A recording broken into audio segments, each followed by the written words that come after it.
ప్రస్తుత రోజుల్లో జుట్టు రాలటం ఎక్కువ మందిని వేధిస్తోన్న అతి ప్రధాన సమస్య. పూర్వపు రోజుల్లో జన్యుపరంగా లేదా వయసు పైబడితేనో బట్టతల వచ్చేది. కానీ ఇప్పుడు అసలు వయసుతో ఏ మాత్రం సంబంధం లేకుండానే హెయిర్ ఫాల్ అయ్యి బాల్డ్ హెడ్ వచ్చేస్తోంది. అయితే బట్టతల జన్యుపరంగా అంటే వారసత్వంగా వస్తే నిరోధించటం చాలా కష్టం. కానీ పోషకాహార లోపం వల్ల జుట్టు రాలిపోతూ ఉంటే దానికి అడ్డుకట్ట వేయవచ్చునని నిపుణులు చెబుతున్నారు. ఇంతకీ జుట్టు రాలటానికి గల కారణాలేంటి? ఆ సమస్య నుంచి ఎలా బయటపడాలో ఈ వీడియోలో తెలుసుకుందాం.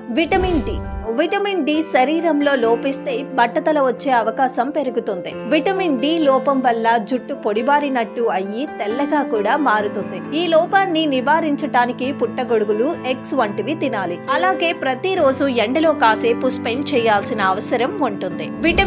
విటమిన్ ఏ లోపం వల్ల కూడా జుట్టు పలచబడిపోతూ చుండ్రు సమస్య కూడా ఎక్కువ అవుతుంది. కాబట్టి విటమిన్ ఏ అధికంగా ఉండే నారింజ, క్యారెట్, చిలకడ దుంపలు, మిరపకాయలు, ముదురు రంగులో ఉండే ఆకుకూరలు అధికంగా తింటే మేలు చేస్తాయి.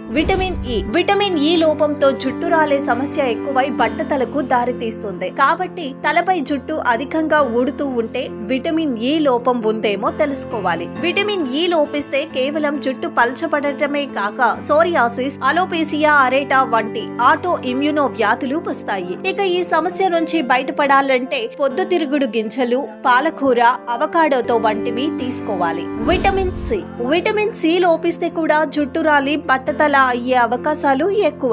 కాబట్టి విటమిన్ సి లోపం లేకుండా ఉండాలంటే పుల్లని పండ్లైన సిట్రస్ ఫ్రూట్స్ ను అధికంగా తినాలి. వీటిలో నిమ్మ, నారింజలు, బ్రకోలీ, స్ట్రాబెర్రీ లాంటివి మన రోజువారీ ఆహారంలో తీసుకుంటే జుట్టు రాలే సమస్య చాలా వరకు తగ్గుతుంది.